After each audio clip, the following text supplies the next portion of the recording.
Diablo 4 Vessel of Hatred is here, and along with it comes a ton of new mechanical changes, a continuation of the story from the base game, a new area to explore, and for the first time in more than a decade, a brand new class for a mainline Diablo game.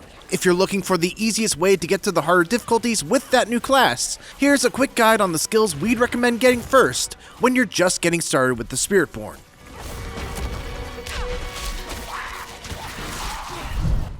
When it comes to early game leveling, our recommendation is to go with an Eagle Centipede hybrid for at least the first 30 or so levels. Start off with Thunderspike as your basic skill with 1 point, snag the enhanced, and then grab Sharp as its modifier since you're not going for a specific build right now and just want a little bit of an extra kick with your basic attacks. The big thing that makes Thunderspike so great as an early game skill is that every 3 hits, you reduce your evade cooldown, which pretty much means that you'll get a free evade every 3 hits. This makes you very mobile and allows you to avoid certain slow and hard-hitting attacks that you might otherwise just have to tank. Quill Volley is your next step, and it's the main reason why Eagle is so strong early game. It's got a shotgun-like spread that can shred elites and bosses early on. Max this out as quick as you can, and then go for Enhanced and the Advantageous modifier to really make it hurt. If you're able to find the rebounding aspect for this as well, you'll be pretty much unstoppable early game. For your focus skill, I like to take Soar here as another mobility tool. It's handy as an emergency escape, a time saver since you're able to just leap across gaps or up cliffs that you might otherwise have to navigate around, and it can also be a good tool to engage as well. Put 1 point, then get Enhanced so you can power up your next Quill Volley when you land. It's up to you at this point whether you want to get one of the extra modifiers, as they're kind of tailored towards more specific builds.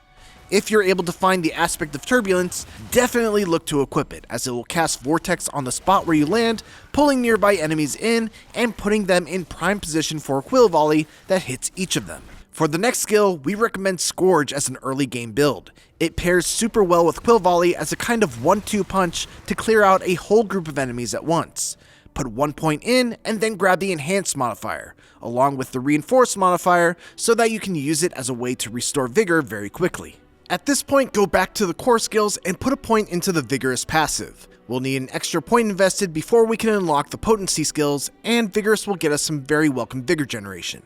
Razor Wings is a solid projectile that can get some extra range damage in without having to cost any vigor. But to really make it stand out, you'll need some aspects and point investment.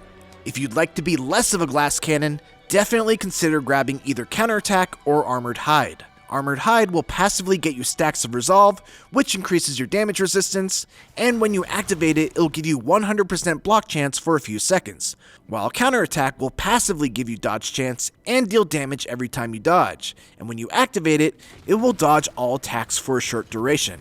Whatever your choice here, spend the next 7 points on it, maxing out the base skill, getting the enhanced version, and then either the Reinforced modifier for Armored Hide, the Reinforced modifier for Counterattack, or the Invasive modifier for Razor Wings. After that is your ultimate, which for this early game build, will once again stick with Eagle and go with the Seeker. It's got a very lengthy cooldown, but you get 3 charges with it, which gives it a lot of bang for your buck. Go ahead and grab the 2 modifiers as well with your next 2 points. And finally, for your key passive, go with Vital Strikes, and then go back through your skill tree and swap your Sharp Thunderspike modifier for Accelerated, add a point to the Replenishing modifier for Soar when you can, and add a point to Focal Point in the Focus skill tree so that you can max out Apex. With all of these, you should have a pretty solid kit designed around putting vulnerable on enemies, dealing extra damage to them, and then reapplying it right back between your Quill Volleys, Razor Wings, Soars, and Spirit Hull buff, which we'll get to in just a second.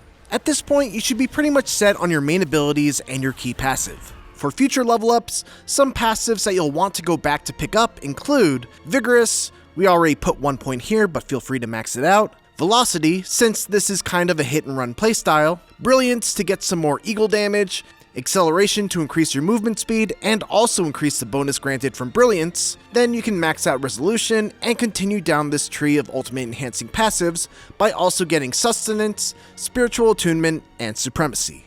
One thing that we haven't talked about yet is the Spirit Hall, which becomes available once you reach level 15 and you complete the Spiritborn specialization quest by talking to Tarka the Emissary in Gaeakul. Upon completion, you'll be able to select one of 4 guardian spirits that will each grant you a powerful buff that bolsters that spirit's preferred style of play. In this little guide that we've laid out, you're primarily an Eagle specialist, so we'd recommend just taking Eagle here, which will grant you the Storm Feathers movement buff every time you cast a skill, cause damaging Storm Feathers to drop every time you evade based on how many seconds you have left of the buff, up to a max of 8 feathers per evade, and make targets vulnerable.